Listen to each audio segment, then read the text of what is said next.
Hey, thanks for checking out this episode of the We Don't Know Sports podcast. You just got Chad the Mark and Canadian Biggie. We're going to rock and roll and talk about the best Super Bowls, at least to us, and probably get into some other nonsense. So stick around for the ride. This is the We Don't Know Sports podcast. Stay tuned. Counting double-digit thousands stacks.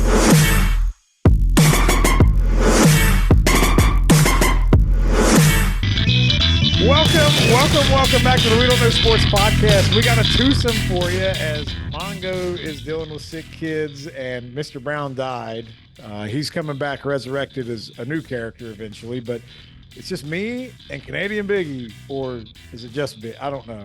What happened last week? Right now, it's just Biggie, my Canadian following, my heritage, my upbringing. We have a bit of a separation over maple syrup and how nice you're allowed to be. You drew some lines in the sand. You got very mad at Canada because for no reason other than you were looking at betting odds from a Canadian website and then decided to talk about how the American shield is the only reason why Canada has nice things. Yeah, I feel like if they were on an island by themselves without the big old USA, you wouldn't hear, oh, it's Canadian nice. I don't know. I had an issue with that.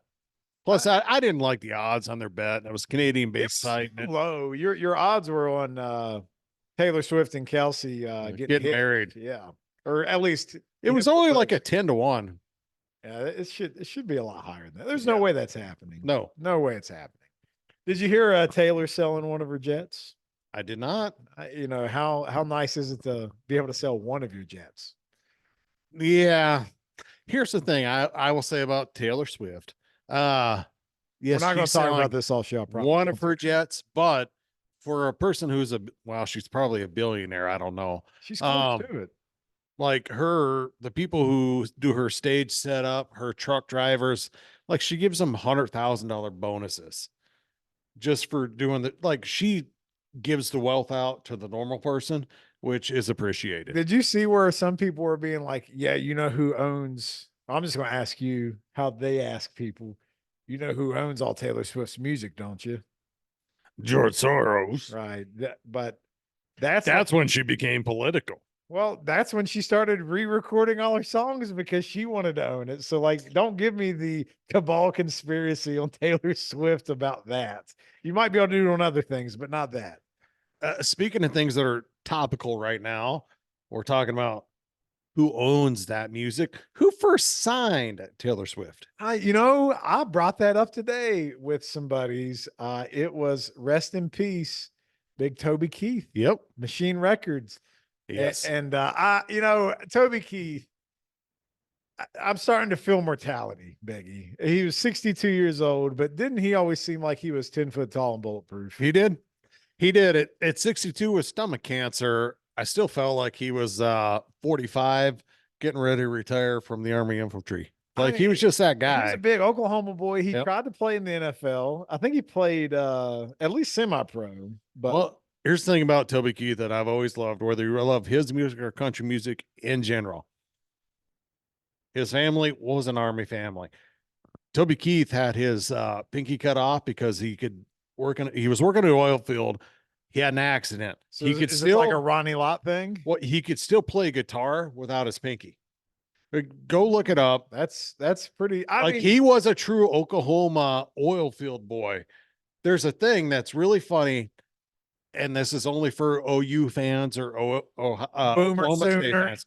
So now Toby Keith is a huge Boomer Sooner fan, right? OU fan. I've seen him on the side. He's like Jim Ross down there. But what is one of his great songs? Should have been a cowboy. Should have learned to rope and ride. Well, here's the thing. Oklahoma State are the Cowboys, but Toby Keith was a big OU guy. So there was a short period where they wouldn't play that song after a win. They went back to it. What I'm getting at is that we play country roads. It's West Virginia. That's what we would play. Should have been a cowboy is that song for them. For OU? Yes. Really? No. Oklahoma State. Okay. I was like, but he's an OU guy, and that's why there's something. That's okay. That's okay. Yeah. That's a good dig to the opposing team. Like you just got beat by Mullet Mike Gundy, and you're walking out of the tunnel, and everybody's saying, should have been a cowboy. And they weren't. You decided to be a Baylor Bear, you dumbass, and now look what you get. That's great. I want to talk more about Toby Keith for a second. We're going to talk about Super Bowl shit for sure because the Super Bowl just happened.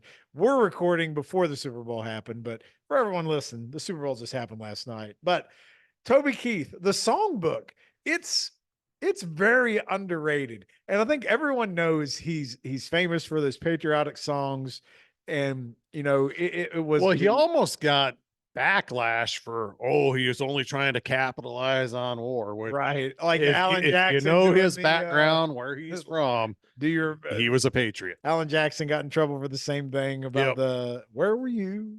Yeah, When the world stopped turning. all I remember is the South Park doing Alan Jackson, the Ladder to Heaven. If anybody knows that episode, that's a great one.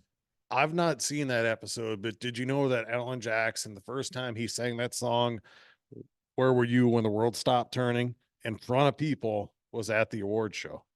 Really? Yeah. Huh? You know he's not doing good. No. They have to prop him up. And doesn't he sing a song about being propped up by the jukebox?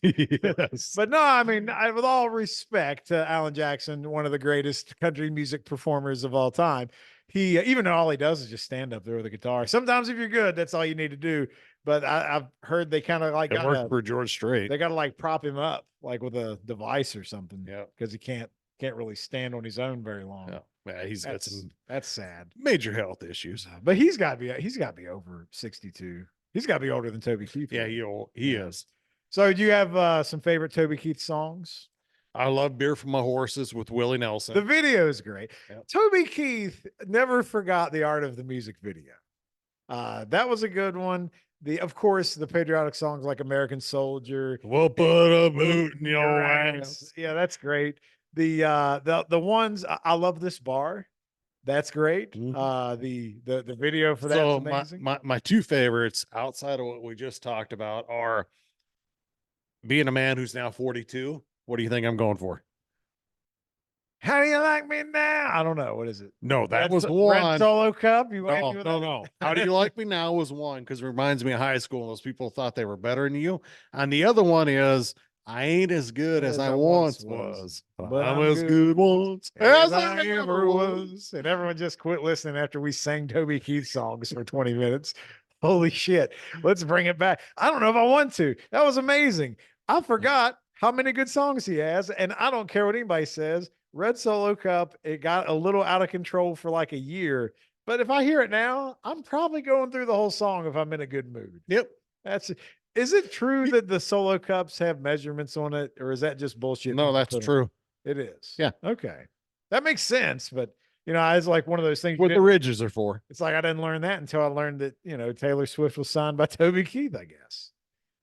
It's it's a good little trip down memory lane. Yeah, memory lane. Yeah. We were talking earlier about halftime shows of the Super Bowl, and you don't really have that country vibe anymore. But like we went back, it was like 93 or 92, and it was like Clint Black and Tanya Tucker and the Judds. So when we're talking about that, I am blown away that from like say 91, 92-ish to 97, we didn't have a Garth Brooks halftime show. We've never had a Garth Brooks halftime show. That just blows me away, because he was the biggest thing in country music at a time when country music was actually allowed to do the halftime show. But I think, if I'm not mistaken, if you're performing at the Super Bowl, you pay to do that, right? Like it's not a free ride. No, Like, I thought that the NFL paid you to be there. no, because like the publicity you get, like why would you do it for free if you're the NFL? Like you should be saying, like, if you want to perform here, you So got to you're set saying it. the NFL accepts bids? I don't know how it works. I don't act like I know.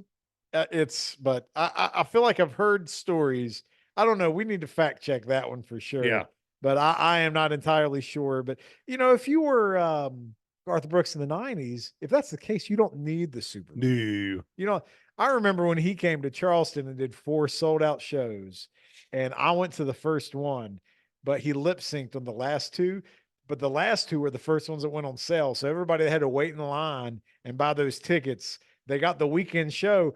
I went on the Thursday night show. It was the first one, but the people that paid big dollar, because they only announced one show, it sold out. Then they did a second show, sold out. Hell, let's do a Friday show, sold out. We can do Thursday, but you can only sing so many times before your voice goes out. So people were a little miffed. because they were the ones waiting out in the cold, standing in line. This is before the internet, kids. You actually had to show up to they call it the box office. Is that the term? Yeah, those are the people who, when the tickets would come out, the new game would come out, they were set up in line overnight. You Yeah. might have a tent in front of the store. Used to do that shit for college football on PlayStation 2 back in the day. Yep. It came out Tuesday at midnight. But so my point is Garth never really had to do the Super Bowl. But, I guess in the same token, you wouldn't say Michael Jackson would have to do the Super Bowl, but he did. And we were talking about it earlier. That was one that, to me, especially the age we were at, that was the first like quote unquote iconic halftime performance. Dude, the Stars and the Stripes, Whitney Houston killed the national anthem, Fly Over, the Pasadena, Sunny.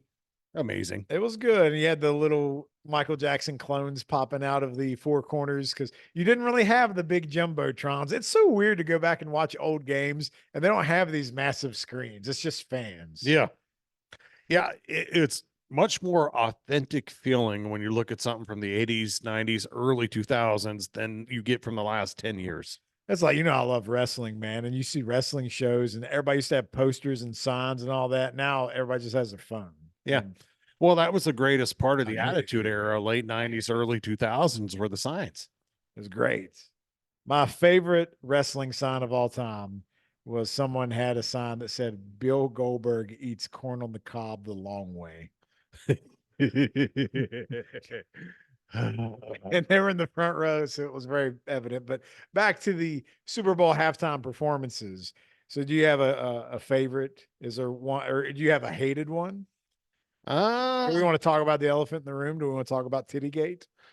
Who want my booby bag, booby bag, booby bag? That's the most famous one, right? Like everybody knows that happened.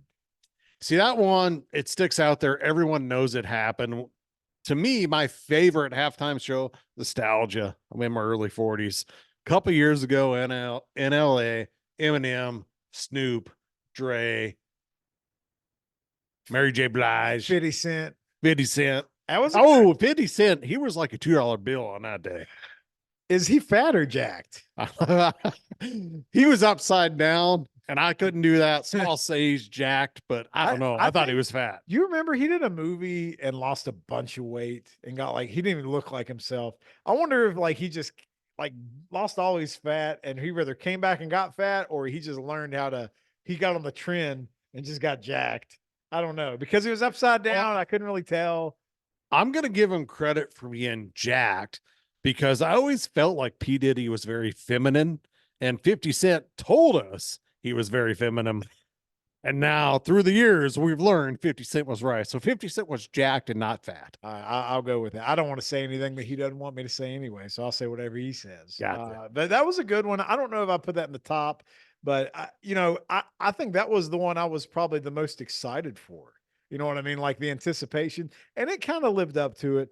The one I wasn't really excited for, but I thought over delivered was the Prince halftime show. Yeah, Mongo was a big fan of that one. Of course, the Bears ended up losing that Super Bowl, but we talk about the different things that could happen at halftime when you have wardrobe malfunction. Well, that was planned ahead of time. Having Prince sing Purple Rain in the rain in Miami at halftime, you can't plan that. Nah, it still didn't save from the game. We're going to talk about worst games and best games before we get off this show for sure. When it comes to the Super Bowl, that was a shit show, but we'll take the rain because it gave us Prince singing "Purple Rain" in the rain, and that was a hell of a moment. But go ahead. Well, just one of my other personal favorites as a Patriots fan is Bono singing, and he flops open, and it's got the stars and stripes. Well, the other thing that was cool about that one, well, you got to appreciate it because it's the first title the Patriots win, you bastard. But then it's the 9/11 year, and they do the memorial with the screen in the background, and the names are just scrolling, and they kind of have the heart shape stage. It was good. And they had the crowd was in the pit. It was kind of like a real concert. I'm not a huge U2 fan, but I would go see them at the Las Vegas Sphere. They have a residency out there right now. Yeah, if I were to go to Vegas, that would be definitely on my list. One of the first things I would do. Would you believe me if I told you I watched like 30 minutes of the Grammys the other night? No. It was more like curiosity. Like I couldn't tell you who was nominated for a lot of things or even who half these Oh, people were. I saw Killer Mike got arrested. Yeah. Yeah. Yeah. For I guess he slapped somebody, like open Apparently. hand slap. I don't know. All I saw was the tail end of it. He seems like Typical video. such a nice guy, Killer Mike. Yep. Like he wouldn't do anything like that. And then I saw there was an uproar because somebody's been nominated a bunch of times, but has never won. Who's that? Really, it's a hip hop artist. I don't know. I We'll have to look that one I up. do know Miley Cyrus won a Grammy for the first time ever. Oh, I saw that. And everybody said she shaded her dad because she thanked her mom and somebody else, but not her dad. I don't know. Maybe there's some hostility there, but You know what, Miley? If it wasn't for your dad and the achy breaky heart, no one would ever know who you were. So thank your dad. yeah, that definitely had something to do with it. But the last thing I'll say, hopefully, about Taylor Swift tonight is, she won Grammys, and I guess she got her 13th, and that's her lucky number. And she announced a new album, and Kelsey wasn't there, and everybody's like, "Where's your boyfriend at?" And he's like, he's trying to win a trophy too. So I don't know. We'll see. I saw where people were trying to shade her because she took it from Celine Dion and they didn't think they showed her enough respect. But what they don't know is her and Celine are like deep, godly friends and all this. I'm tired of just the hate. I don't understand it. I don't know. I was talking to somebody about this at work where they're like, I can't even watch a game because they showed Taylor Swift so much. And like you go look and people have done the numbers, and it's like Taylor Swift was shown 12 seconds on television for the entire game. And that ruined the experience for you. I don't have an issue with her being on it. My issue is with the NFL trying to say, "Ooh, Taylor Swift's there. How can we benefit from this when you already print your own money?" I mean, well, they benefited $400 million or whatever they said. So. Yeah, well, you got people who, for the Super Bowl, I saw this online. They're printing shirts and whatever. It says, "I'm rooting for Taylor's boyfriend." Yeah. I mean, but that's what happens when you bring in a new fan base. That's why I was asking the Chiefs fans, how do you feel if you're a diehard? Well, you gotta make elbow room for all these bandwagon jumpers that are coming out of the woodwork. And some of it's going to be just because you're winning, right? Like you've been winning and winning. You're a Patriots fan. I guarantee you the first Super Bowl, the amount of people you knew that was a Patriot fan versus what it was in 2020 was not the same. The difference from 2000, 2001 to 2010, 2012, complete 180. Yeah. And that's just the territory. But then you throw in, this generation's version of the pop megastar, and it's going to inflate that a little bit. But all right, so back to music halftime shows. The Janet Jackson Timberlake one, probably the most famous, and the performance was fine. But I do want to say that it was 100% staged. And the only thing that Janet Jackson should have done better is learn how to handle the fallout, because JT slid away from that into a career with a meteoric rise, and Janet Jackson pretty much fell off the face of the earth after that. Her PR department has not been rehired. Nah, she didn't do anything else after that. They should do a reunion Super Bowl halftime of those two. Bring back Beyonce and turn the lights out. It'd be on a 15-second delay, but that's all right. We'll watch it. But well, that's why we got really crappy acts for a few years after that, was because it had to be PC. Yeah, you started getting the Paul McCartney, the Who, the Bruce Springsteen, the second Paul McCartney, because the real one died 45 years ago. Which one's the Sir Paul McCartney? We're calling him the second one. Okay, so he's the one there was the Sir. He was the one that got knighted. So that's a rabbit hole I'm not ready to go down tonight. Well, it's just in another universe, when we do tackle this, remember, Beatles made music telling you that Paul McCartney was dead and the second Paul McCartney was in place. Is John Lennon still alive? John Lennon is a hologram, so he is still alive. Well, everybody's a hologram now. Remember when you were talking about the West Coast rapper halftime show? Well, it was like Death Row with Eminem, right? Yep. So how many times wasn't there prop bets about, is Tupac going to be part of it? Yes. And like there was even people thinking the real Tupac, there was bet lines that you could like resurrected Tupac was going to show up. We thought you and I think both legitimately thought there'd be like a hologram. Yes. I 110% thought they'd do a hologram just to win, whether it be for nostalgia or a prop bet, that they would put him in a part of it. Yeah, and I was a little disappointed it didn't happen, but the show was so good, and honestly, they packed so much in there. And I think it's a little bit of recency bias. But you know, again, some of the other good ones we mentioned. The worst one to me, I like the Black Eyed Peas. Wasn't any good. Mongo really liked Bruno Mars, and I don't even remember that performance. No, he did really good. I He mean, did really good. It was the Super Bowl Broncos, Seahawks, New York, MetLife Stadium, the cold one. Okay. Yeah, they don't like going to New York if they don't have to, but man, that market, you kind of got to. Well, that's the thing. Like the Bills are building a new stadium. If you get a new stadium, you're supposed to get a Super Bowl. No, if you look at the The Bills rotation, are not getting a new now that Super they've Bowl. finally taken it to Vegas, to be perfectly honest with you, Vegas should host Super Bowl every year. I mean, they could. I mean, they have But- the hotel space is the biggest thing, and Vegas has more hotel space per capita than anywhere else on the planet. They can handle any event. Vegas, Miami, Houston, Pasadena, New Orleans. Those are like your rotation. They need to do it like the old BCS setup back in the day. Yep. Just have like 4 rotations. Sorry, Jacksonville. Nobody wants to go there. Yeah. What No. about Atlanta? Do they get one? Yeah, Atlanta gets one. What about when Tennessee gets a new stadium? Nope. Really, Nashville? Unless they, well, I know they're doing a nice retractable roof. They'll get one. I mean, that you know, Anymore, they want to make the Super Bowl a game played in a dome.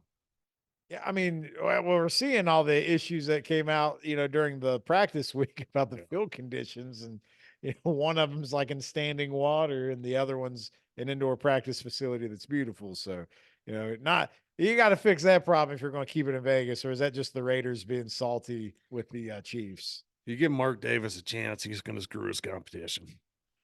He's going to screw up his barber But for life. Mark Davis, like you can get anybody a celebrity haircut, like you advertise that. But if you said like, yeah, I give Mark Davis his haircuts, and then like, I don't know why I'm not making any money. well, I have 2 things on my mind when you say Mark Davis's haircut. First day of Black History Month, and I give Travis Kelce credit for the fade. Yeah, Do you see that? What was that about? What was that? Why- Dumb. Who was giving him credit for the? He was on the cover of like a magazine or Yeah. something. yep. Oh, did you see who's? Because they asked him about it at media day on Monday. What did he say? Well, he's like, it's dumb. It's not me. I don't know why they gave me credit. Blah blah blah. And it is, and it's crazy. Why do Because we- he's the hot thing right now. Why do we 'cause he try to adds hate people that are successful? Why is that our thing? We build them up till they're really successful, and then we Right. want to tear them down. Right. I've been It's guilty. the American way. I've been guilty of that. I think we all are. But it's Yep. like we're really like, what's wrong with the same people that are hating on Travis Kelce are the same ones that watched Saturday Night Live last year and was like, damn, he killed it on there. Yep. Yeah, but I don't like him. He's a son of a bitch. Yeah. He's not as good of a tight end as Gronk or just enjoy. He's playing. Enjoy well. what he gives you. Yeah, that's all. He's having an amazing playoff run. There is an outside chance, because quarterbacks always get MVP, that Kelsey does an 11 catch, 112-yard, 2-touchdown game, wins MVP, kisses Taylor Swift, who is a 6, maybe a 7 with the money, not and Mongo walks off the scale. field. Not Mongo scale. Yeah, Mongo scale. Are you going to put money on the proposal odds? No. It's there's no. I will say this, though. I think that if the Chiefs win the Super Bowl, there's a chance that opening day next year, Mahomes is your starting QB. Kelsey and Reed are both retired. They asked Reed about it, and he was like, "Nah, I don't want to talk about it right now." But I don't know. I mean, you got a good thing going. It's hard to walk away from that. Ask your boy Bill Belichick, who can't find a job now. You don't want to Well, leave yeah. when it's good because you want to get addicted to it. I'd be addicted to winning. Could you imagine if it'd be like being addicted to money. Like every day you go to the mailbox and there's like $100,000 in there. You want to go every damn day. Yes. You're not going to stop. It's like, well, I don't want to walk to the mailbox today. It's cold outside, but there's $100,000 in there. So I'm going to get off my ass and go. You got Patrick Mahomes, who people were already, rightfully so, saying that he is potentially the greatest quarterback of all time. Potentially. He got a long way to go. And I've told you this before. He's If got he a hell of a stays stomach. healthy and he doesn't retire as that, it would be a disappointment. But it goes back to the Reed, Mahomes, Brady, Belichick thing. Like I think I said, I'm taking the Chiefs forever to win as long as Reed is there. But I don't know how he's going to do without him because we've only seen Mahomes with Andy Reid. We've seen him without Eric Bieniemy, and that took a dive back. Took all the way to the playoffs to really get anything. Well, they've been off all year on offense. Mahomes' numbers have not been as good when you look at without Bieniemy. We've talked about this before, and you guys were the opposite of me, you and the deceased Mr. Brown, where I said, if you don't have that guy to rein you back in, which is an Andy Reid or an Eric Bieniemy, what do you become? So I'm really curious. I'd like to see Reid continue to coach. He's only 65, which feels weird to say only 65, but another 5 years of him and Mahomes. Yeah, they've went to the championship game 6 straight years. He's not Nick Saban. You know, his health is a little different.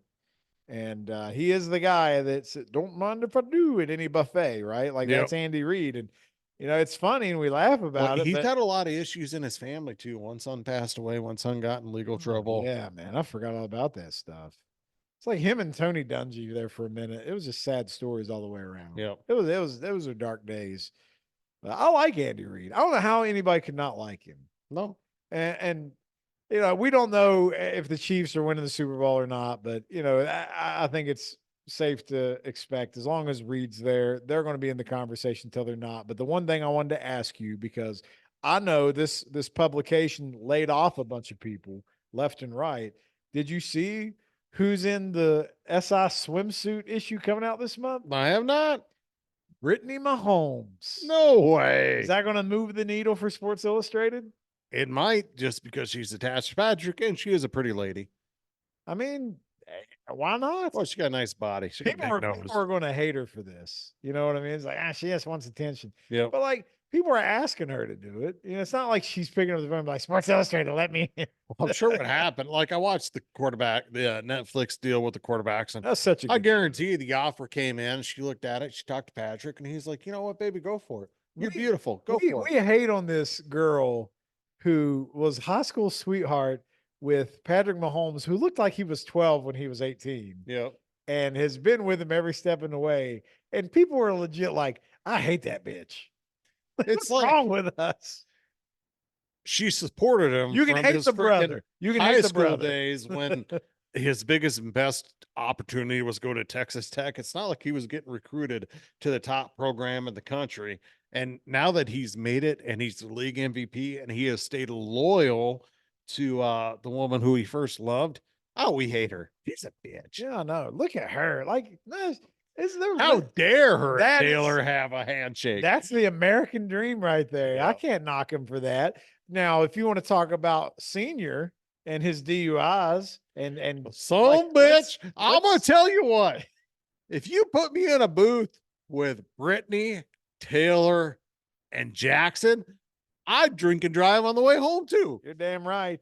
It'd be like the Wolf of Wall Street scene, driving around, crashing into the 20 qualities a day.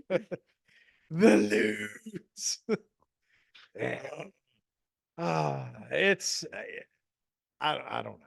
I don't know. But to remind everybody, if you're listening after the Super Bowl here, we both think the Chiefs are going to win, but we like the Niners. We want the Niners to win. So, we spent all this time talking about the Chiefs, but our hearts of the Niners. I'd like to see a change. Parity in the NFL is always good. And don't you feel kind of bad for Kyle Shanahan? Like I hope there's not another tragic thing that happens where they blow a Super Bowl or something. Up 28-3. Up like 20-10. Because let's talk about Super Bowls, right? Like that 28-3, a lot of people consider it to be the greatest Super Bowl of all time. But it sucks if you're Shanahan and you're associated to the other side. Like you're never going to live that down until you get another one. Like that's how it's got to be.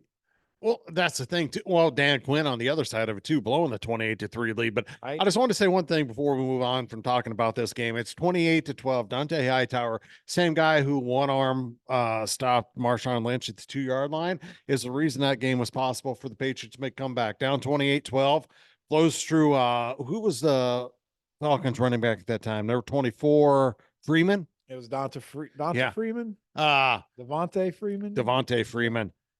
He hits Matt Ryan, sack fumble at 28-12 with like 11 minutes left in the fourth. Without that particular play, they don't have enough time to make the comeback. So forever, Dante Hightower, I love you, buddy. You should. Did you ever watch Swamp Kings on Netflix? No.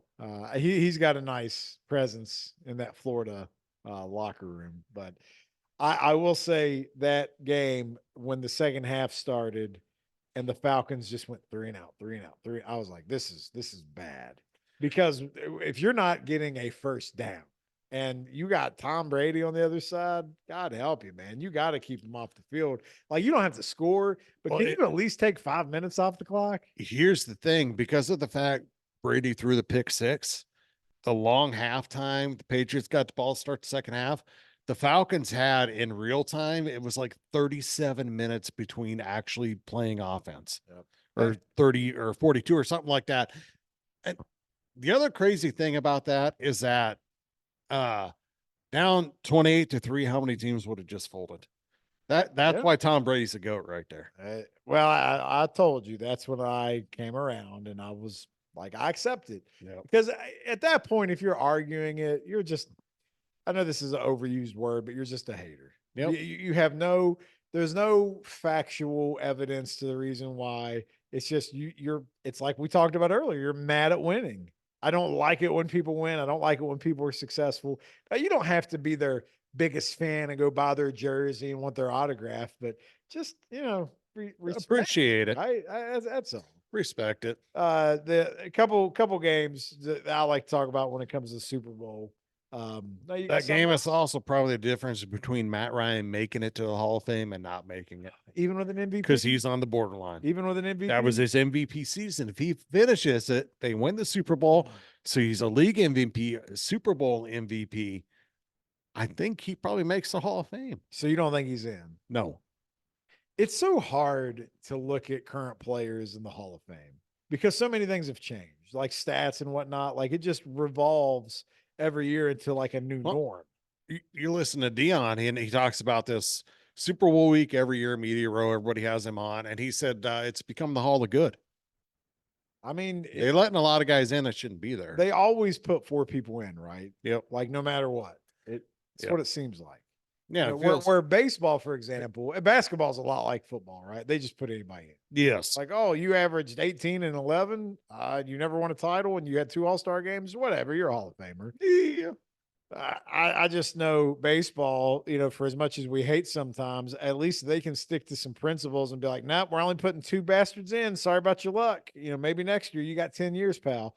NFL, it's just like, who's getting in. Yeah. And they sort of I made that conversation last week when I was like, Terrell Davis, like that's a little questionable. Yeah. To me, Terrell Davis, he had a great run, but it was short. It was. And how do you put him in? And the other thing is, how many other running backs did you plug and play in that same system and they turned out to be? To me, that's why you degrade his ability to be in the Hall of Fame, was because you had Clinton Portis and Olandis Gary, yes, Mike Anderson. Anybody in that system ran for 1,500 yards. It was that zone/block, and they just were able to. That was a Mike Shanahan system. We now have the Kyle Shanahan system. You put CMC in that system, and all of a sudden, he went Super Bowl MVP. All right. You said a Super Bowl you hated. Speaking of the Broncos, it wasn't the Broncos. They got dump trucked by the 49ers a couple times, but you hated the Chargers. Stan Humphries, Natron Means, Rodney Harrison, Junior Seau getting the break speed off of them by Steve Young and the Niners. And I feel like Jerry Rice set the receiving yards in the Super Bowl in that game, maybe. He might have set receiving yards. Steve Young set the touchdown pass record. 6? Yep. That's why I didn't think they only scored 49. I thought they had like 58 or something. Well, one of the things I hated about that game was the fact it wasn't competitive from the opening kick. It was a blowout from start to finish. The Chargers that year are a team that we should love because they're one of the few teams in NFL history to start 0-4 and actually make the playoffs. All right. They finished 11-5 after starting 0-4. That shit don't happen. Bobby Ross is their head coach. Bobby Ross. I forgot all about him. He coached the Lions. But they play the AFC Championship game. That should have been a Pittsburgh Steelers, Bill Cowher versus San Francisco matchup. That would have been interesting. And then, you know, they beat Dan Marino and the Dolphins in the playoffs that year Yep. too. So I mean, they deserve to be there, but you know, the Niners were good. The NFC was really dominant during those '90s years. It wasn't until late when you had the Broncos go back to back, and because you had the Packers were good, but you know that back to back Broncos team, I think is super underrated. I think it's one of the best teams ever to play in the NFL. They were super dominant. Going back to the Terrell Davis thing, 2,000-yard rusher. John Elway was at the end of his prime, but he was still John Elway. Yep. Rod Smith, Christian, Ed McCaffrey, Shannon Sharp, the defensive guys like Neil Smith and Steve Atwater. And I mean, the offensive line, I feel like had 3 Hall of Famers on it. Like they were pretty damn good. Mark Schlereth, who's become a voice in the media. Todd since then. Nayland. I mean, they had some good guys. Howard Griffith, the fullback, would crack people's heads. Like they were a good squad. They were really good. So I have 2 thoughts right now. One of my favorite nicknames of all time, back to the Chargers, is Junior Seau. I call him Junior Say Fucking Ow because he hit you so hard. And those 2 Denver Broncos teams, the second year, I think they started like 12 or 13-0. Oh yeah. Lost right at the end of the season. They played the Jaguars, Tom Coughlin, AFC Championship game, ended up beating them. That was the start of what Coughlin would do with young teams and be able to maximize their potential. Yes. Like accelerate that growth process. Yeah. Yeah, those Jacksonville teams. Hey, that was back before we had the 4 divisions. And as a Bengals fan, the Jaguars were in at the time the AFC Central. And I hated them. I hated them because they were just them and the Titans. They were just hard-nosed teams that just found ways to win. And you know, it's never when you were the Bengals in the '90s. The last thing you wanted to do was play a team that had character and was tough, and those damn teams always were. So, as a Patriots fan, I'm thinking the Super Bowls. You just brought it up. Outside of my round, my team wasn't in it. That was it 1999 greatest show on turf. Rams, Titans, 2000. That's that. So that's my Steve McNair, that's Aaron my favorite McNair. Super Bowl. That's my favorite Super Bowl. And I know a lot of people aren't gonna like that, but Dude, were the Rams up 16-0 before they mounted that comeback? Titans. I can't recall exactly, but what I remember about the game was a couple things. Like, first of all, the Rams and the Titans, they don't belong there. Nope. And like people were talking about how this isn't even going to be a viewed Super Bowl, but then the greatest show on turf that got a little bit of traction, and they had a lot of talent there. Marshall Faulk, Kurt Warner's story, like that's what got people to tune in because similar to the Brock Purdy story, you know, you had this Corey Holt, Isaac Bruce. yeah. As Akeem, remember him? Mhm. Ricky Prohl was on that team. But the thing was the Titans, you know, they were just a good team. They weren't beating the brakes off people, but they were solid. And Dick Vermeil is the coach. Jeff Fisher made a career off of this season for a long, long time. But what I remember was it was the first Super Bowl because we were born in the early 80s. You know, so the 80s Super Bowls as a kid, like you didn't enjoy really any of them. And I vaguely remember You don't remember them, and it's a good thing because they were almost all blowouts. I vaguely remember my first Super Bowl memory is Joe Montana defeating the Bengals. You know, John Candy's in the end zone, all that. I hated that. And as a kid, I would like find replays and convince myself of like things that happened that the refs should have called. Like that's a bad way to start being a fan of football. But that one, you know, I appreciate the game, but I hated it because of how it happened. But then like the Cowboys were murdering people. You had the Norwood game, the Giants, Bills. That's, I think, a top 5 Super Bowl easily. I agree. And it was one of the few during a stretch of Super Bowls that weren't that good. You had Niners Bengals, which you're talking about, that Super Bowl, but there was a lot of blowouts from 85, 86 till 93, 94. Yeah. And then, you know, the Cowboys, you know, they played the Bills close one year, but then they blew them out 2 years. We talked about the Niners and the Chargers. The Broncos pretty handedly won. The Packers did a pretty good job with theirs. So you get to The second one was a 7-point game. yeah, it was closer. Wasn't that the one where they told Brett Favre and the Packers had the ball under 2 minutes left, down 31-24. Came down to a 4th down. Favre wasn't able to complete a pass. Broncos you got deal the it out. hiccups, buddy? You Yes. all right? You need a drink? Do we need to take a break? Nah, He just powered through. dual powers. You have the quietest hiccups ever. I hope people can hear them. I'm trying. You got one coming? Trying to be discreet. Don't be discreet. Just let it happen. Everyone knows you have hiccups now, so it'll be okay. All right. But Well, I just so got here's the no, thing. no, no. Let me get it out. I got to tell you, the reason why I liked that game so much, the greatest show on turf and the Titans, was that was the first one that was close, and just the way it happened was Kurt Warner, who in every Super Bowl he ever played in, had a knack of scoring, inside of 2 minutes, but always closer to the 2 minute mark than the 0 mark. So he always left a little time on the table for the other team. And Steve McNair had the drive of his life running around. I'll never forget. It was, I think Kevin Carter. I don't want to put disrespect on somebody. It was rather DeMarco Farr or Kevin Carter that played on the Rams. And they're coming out of the game, hands on the hips. And Dick Vermeil's like, "What are you doing?" He's like, "I'm tired." He's like, "It's the Super Bowl. How are you tired of the Super Bowl?" But like, if you watch it, McNair's running around like crazy, buying time, and you get to play at the end.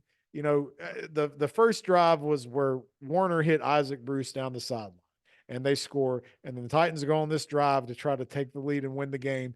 And Kevin Dyson 1 yard short, like you weren't even sure, like you had to wait, like he's down, right? Like he didn't get in. This is how it ends. I was in disbelief. I was like, that's how I was in shock that the game ended like that. So I got two questions for you. When the Titans tied the score at 16, was it on the minus or plus side when Kurt Warner hits that touchdown pass? There's that hiccup. I feel like they were around midfield. It was above 2 minutes. It was an 80-yard touchdown pass. Was it? Okay. So it was a first play, or it was one of the second play of the drive after they tied it up. He throws a deep ball. Go look at the replay. It's down the right sideline. Yeah. And it wasn't where he beat a guy. He kind of underthrows. Yep. And Bruce has to stop. So, that's that one. But to me, my other question for you is Kevin Dyson comes up just short. Tackles Kevin Dyson. Mike Smith? Mike Jones. Nobody knows him. But you should have gave him Super Bowl MVP. I don't care if that was the only tackle he had. A yard short. You give him. Dyson hits the ground, immediately pops up, and then tries to extend the ball like he scored. But what's entertaining with Kurt Warner, and I think it's part of the reason why he ends up in the Hall of Fame, was, Super Bowls, you didn't have a lot of passing yards. Typically, teams came out a little flat. It took them a minute, and usually defense had a lot to do with it. Warner throws for over 300 yards, and you're like, well, that was pretty good. Runs it back the next year, loses to New England, and that's probably one of your first. That was 2 years later. Yeah, because the next Super Bowl was Ravens Giants. That was the year before. No, 99 was Titans. Right. No, I disagree. 2000 was Ravens Giants. You're wrong. That was the Jason Sehorn pants falling down. 2001 was now head coach Mike Martz and the Patriots. I don't think that's right. I'm right. You're wrong. Man, the Rams were after the Ravens? Yes. But not back to back. Nope. I have to look this up right now because I am beside myself. The other thing about Kurt Warner was you're right. Damn it. I feel like the Rams went back to back for some reason. Until Brady's second half of his Super Bowl runs, the top three passing yardage games in Super Bowl history all belonged to Kurt Warner. They did. He was the first quarterback to throw for 400 yards in the Super Bowl. So to me, my second favorite Super Bowl of all time was the Cardinals and Steelers. And I hate the Steelers, but that game, it's got the two greatest plays in Super Bowl history. James Harrison's interception, running it back, 90+ yard run back. They had him. I love James Harrison. You look at that replay. There's so many different times. Larry Fitzgerald could have tackled him. Almost got him. So there's a touchdown in a game that ends up as a one possession game. And to what you just said earlier with Kurt Warner always scoring too early, he hit Larry Fitzgerald. 50+ yards down the middle of the field. And they leave that time on. I don't know when Pittsburgh scores the final touchdown, but just you can go look at the still image. You don't even need the video of Santonio Holmes planting his toes. Like, this is early on. That was the original toe drag sway. And I remember the replays. Like, instant replay hadn't been around that long. and like that took forever. The other thing that was really cool about that play was Roethlisberger hit him in the far right part of the end zone. The play before, he had him more open in the left side of the end zone. And didn't see him. Threw a bad ball. Oh, dude, I thought I didn't even see him in that one. I can't remember exactly, but I do remember That is one of the greatest catches in football. Well, in the throw, he high pointed it where only he could get it. Like it was in traffic. It was, and I hate that because I hate the Steelers. But it was you got to put respect on it. It was a great game. One of the great drives in that's a Montana drive. It is. Are you sure you're okay? How long do hiccups usually last for you? Well, I felt like they'd be gone by now. That's why I said we should power through it. But now they're not leaving. I don't know if there's any real like old wives' tales on how to get rid of the hiccups, if that works or not. They don't. I've tried. I don't know. I don't know what causes it, or I don't know what hiccups really are. I just know it's something we all get. I'm not gonna act like I'm a doctor. We can take a short break or power through it. It's I tell you, I'm kind of enjoying the spontaneity. I think some people might think you're just having an epileptic fit or something. But we got more Super Bowls I want to get through real quick. Just we talk about the greatest games. Some of the ones lately haven't been great. I feel like the Chiefs Eagles game was really good. That was really good. But 38-35 finish and an entertaining fourth quarter. Kind of anticlimactic though. So I think it takes away from it, but it was good.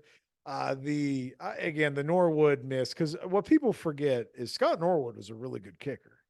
And for him to push that one right, that was it was you felt 47 like it was a 47-yarder on grass. He was a turf kicker who didn't have the greatest leg. And that thing was wide right from the get-go. Yeah. And that Bills team should have won that game by 10 points. He had the leg. Yep. You ever look at Thurman Thomas stats for that game? He's got 200 total yards. Bill Belichick, defense coordinator for the Giants, they come up with a plan and they're like, all right, as long as we don't let Jim Kelly run wild, we got a chance to win this game. You know what the time possession was in that game? I have no idea.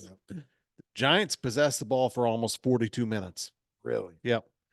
In the 18 minutes the Bills had the ball, Thurman Thomas, who was the running back, had 200 total yards. Thurman Thomas is slept on when every time we ever have a discussion about like greatest running backs, we never say Thurman Thomas. Why? Because he didn't win a Super Bowl. Yeah, but we talk about Barry Sanders. But it's wow. Barry. I know that's different. Barry was electric. But Thurman Thomas was like that, one of those, he was like a better version of Roger Craig, I feel like, where he could catch it a little bit, but man, he was Thurman Thomas and Barry Sanders were in the same backfield. Oh, I know. We're not even making that connection yet. Imagine scheming for that Oklahoma State. Should have been a cowboy. Dude, stop right there so you can get your hiccups fixed. Are you good? No. You want to stop or you want to keep going? Oh, I'm fine with keep going. Okay. I didn't mean to ruin our Philly harmonic special there.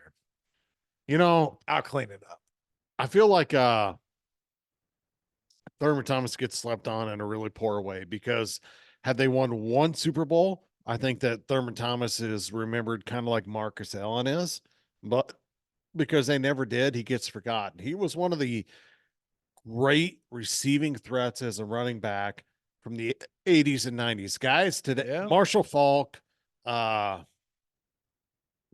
Tomlinson, Austin Eckler for today, Christian McCaffrey.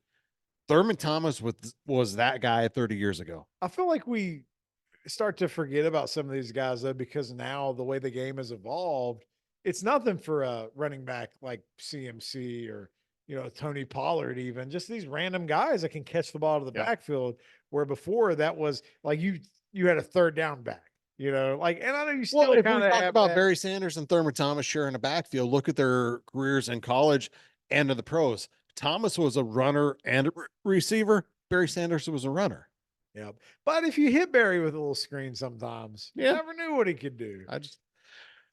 I love me some Thurman Thomas. I think he's one of the most underrated players in the history of the league. Bills team should have won a Super Bowl just for legacy purposes because the no huddle kind of became a thing because of them. Thurman Thomas. They had the K gun.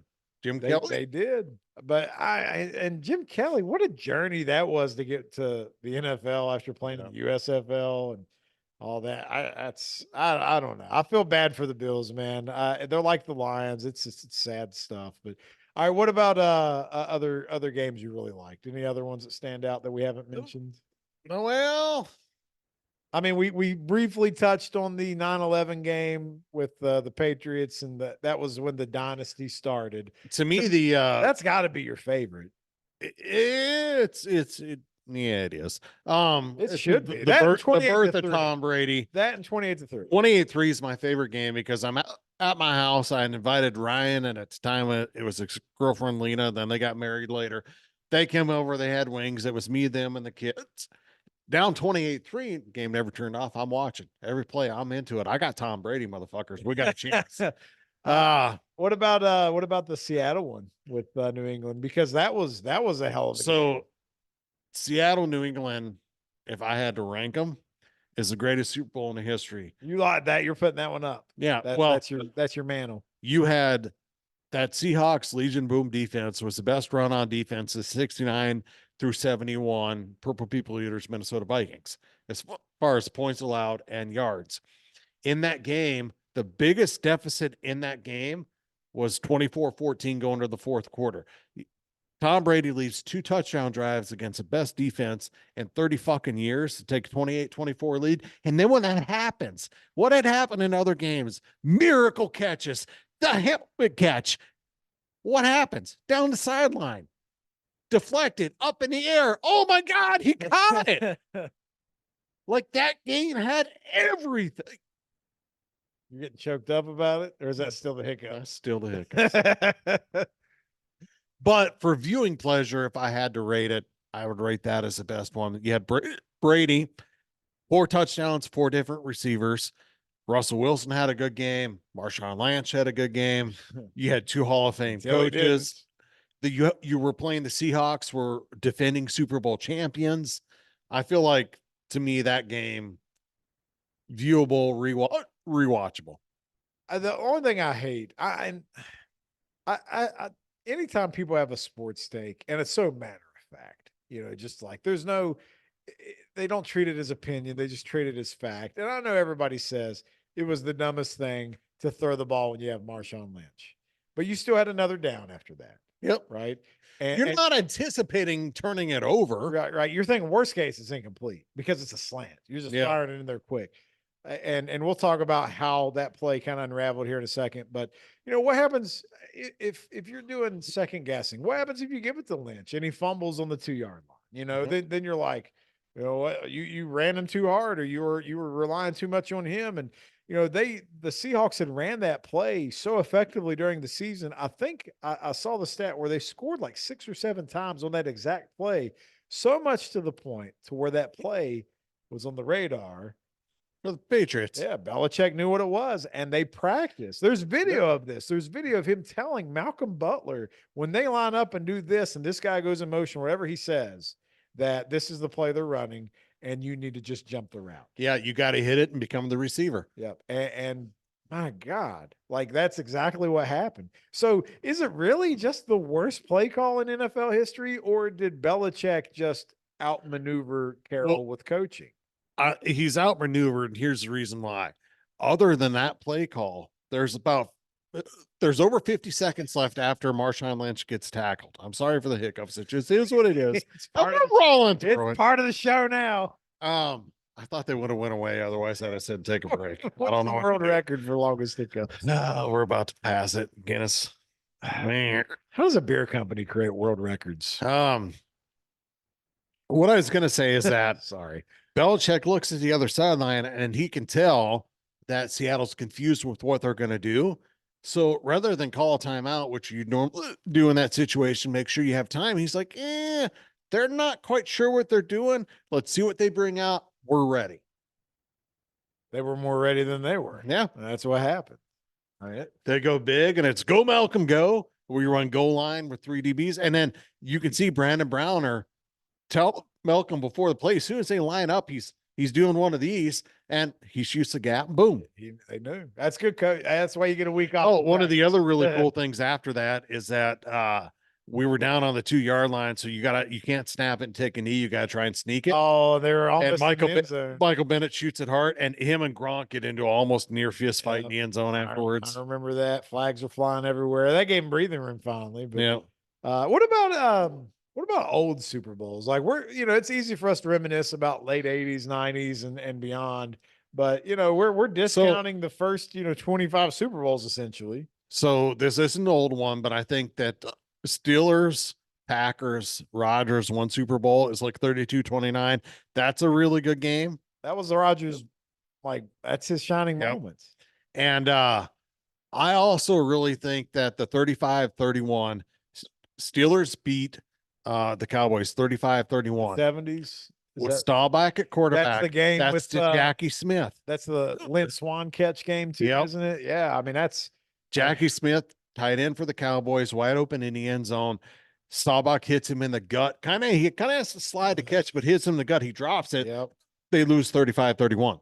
At the time, I guess when you watch that had to be the greatest game you ever seen. Yep. I mean, it just had everything because first of all, you had the two teams of the decade, right? Because this was, what year was it? It was in the 70s. This would have been 77? Was it that late? 70. Man, this was on the second side of it. But I mean, so now this was the second repeat for the Steelers. You're way established into it where these are America's teams. Yep. I mean, I know Dallas is, but Pittsburgh was right there. And you finally got that show. But up until then, some of the Super Bowls, I mean, you got to put the Namath game up there. I mean, that's Super Bowl 3. But like Joe Namath is the most overrated player in the history of the NFL. I'm starting to soften on that. I've not been, a big vocalist on this, and I'll tell you why is as you start looking and what made me think about this is how the game's changed and we measure quarterbacks differently. Like just because you throw for 25 touchdowns don't mean shit now. 25 touchdowns, you might be fighting for your job next year. I mean, that doesn't guarantee you anything. But back then, Joe Namath had more interceptions and touchdowns in his career. Yeah, a lot of people did back then. Yeah, I'm just saying. Johnny, you didn't. No, but Johnny U's Johnny U. But Joe Namath, though, I mean, for the time period, like this is a defensive era. Like go look at Ken Anderson, who played in the 70s, and you're like, there's no way this guy. Dude, he had really good numbers. But if you go look at like where he ranks all time, you would scoff and be like, just shut up. He doesn't belong in the conversation. But if you go look at how many times he led the league in completion percentage or yards or touchdowns or turnover ratio or whatever, he was always in that conversation. And they were playing the Steelers, that steel curtain defense, twice a year. Yep. And giving them a run for their money sometimes. Like, I'm just saying, like, as time goes by, you got to recognize the eras for what they were. And the NFL and the NBA are the two hardest sports to do that in because the game's changed so much over time. Well, just like look at Terry Bradshaw winning 4 Super Bowls and now he gets discredited and it was all the defense and it kind of just like the Joe Namath deal where, it's lore is where he is. No, it isn't. So I see where you're coming from. He had these moments, but there's a lot of guys that I like. Fran Tarkenton, he's another one he's a Hall of Famer, but he threw a shit ton of interceptions. I mean, it happened. Fran Tarkenton was Brett Favre before Brett Favre. He was, and he was on Minnesota, not Green Bay. But I'm just saying, I think some of these old we need to do a show on that one time. Let's just go down the history of quarterbacks before 1980 and just see if we think any of them are worth a damn, or were they just plumbers? Okay, as long as we get to do Wyatt Tittle. Yep. You knew where I was going. It's too predictable.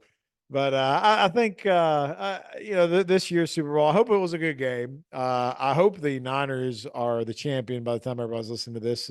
If you have a prediction, just to kind of wrap up, where do you think this kind of breaks down? Do you think this is in the top third of best Super Bowls, middle of the pack, or bottom third?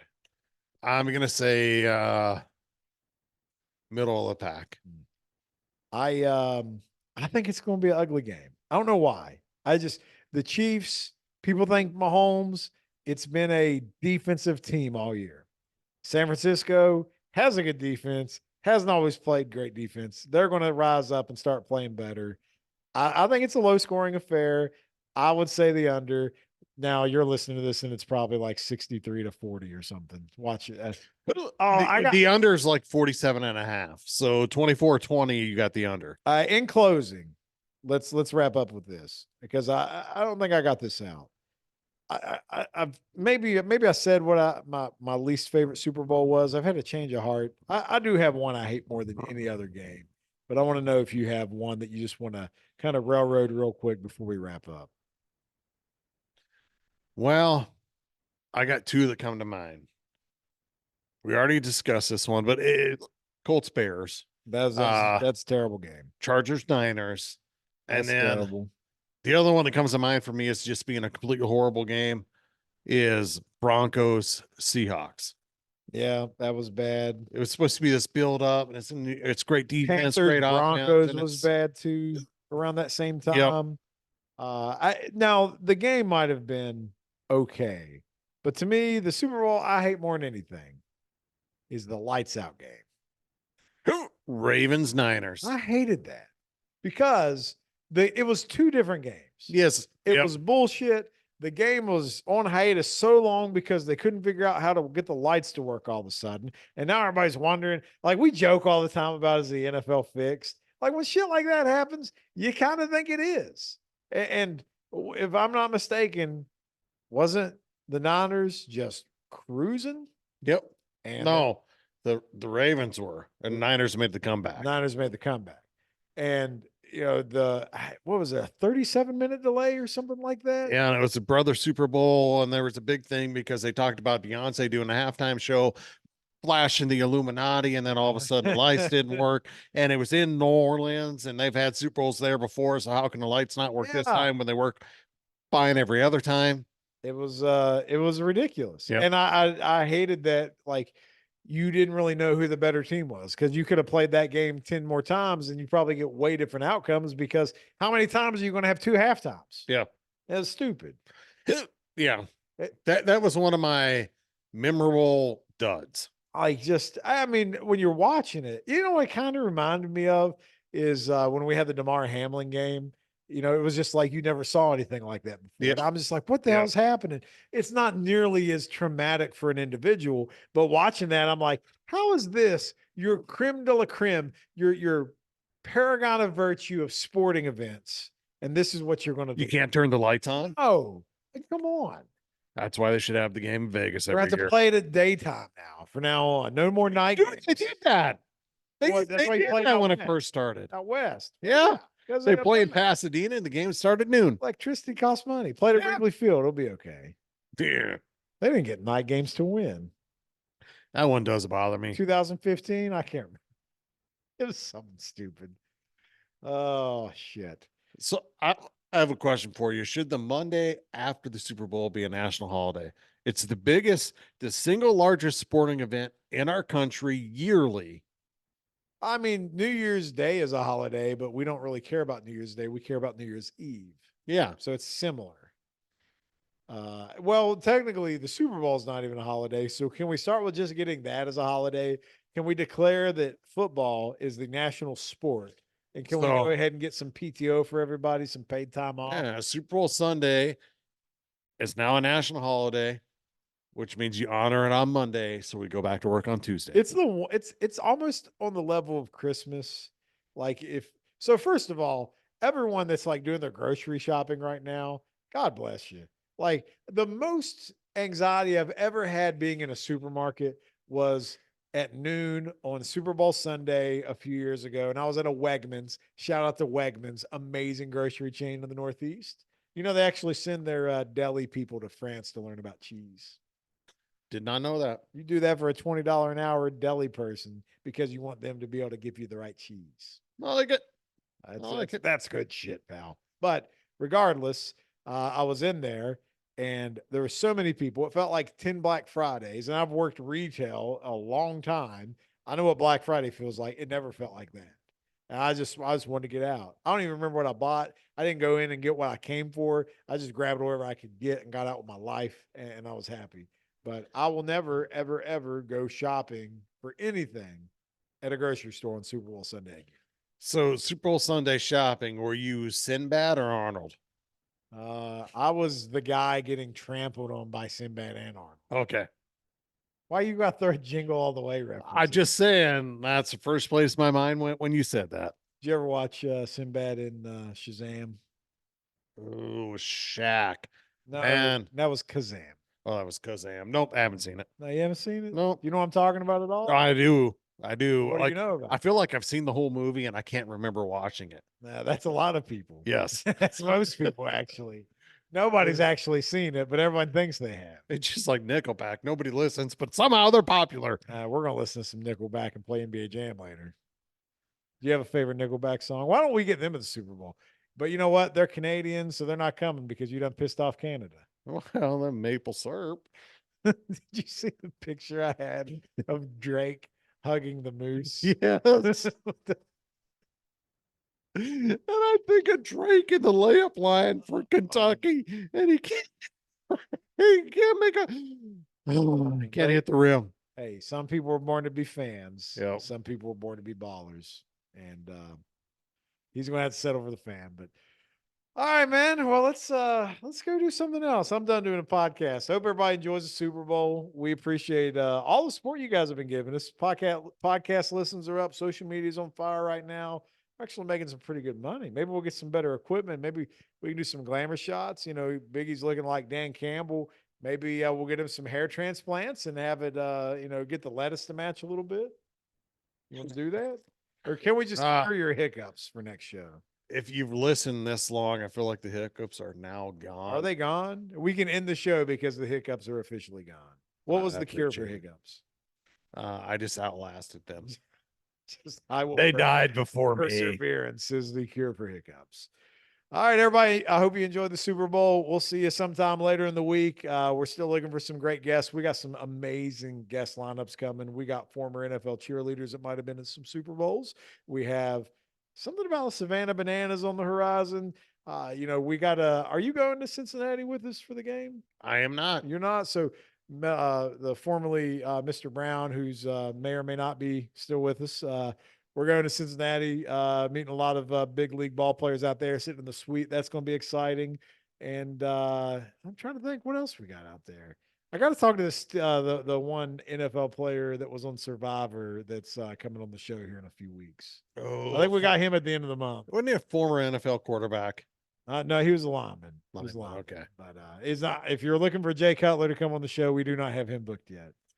Jay Cutler is amazing. Hey, I'm a millionaire. Okay, Kristen, when we get divorced, you want this, you want this. That's cool. I'm freezing my bank accounts, freezing your bank accounts. Like Jay Cutler, if you're Rich and listening, Petty. we want you. We need you to come on the We Don't Know Sports podcast and share some life stories with us. But until next time, everyone enjoy your week. Make sure you check out everything social media, We Don't Know Sports. You can get to our website at WDKsports.us. Subscribe wherever you get your podcasts. Follow us on social media. Like all the stuff we put out there. And, you can send us some money on Patreon if you feel like it. But we're going to keep trying to bring you good content. We'll see you next time. Bye-bye.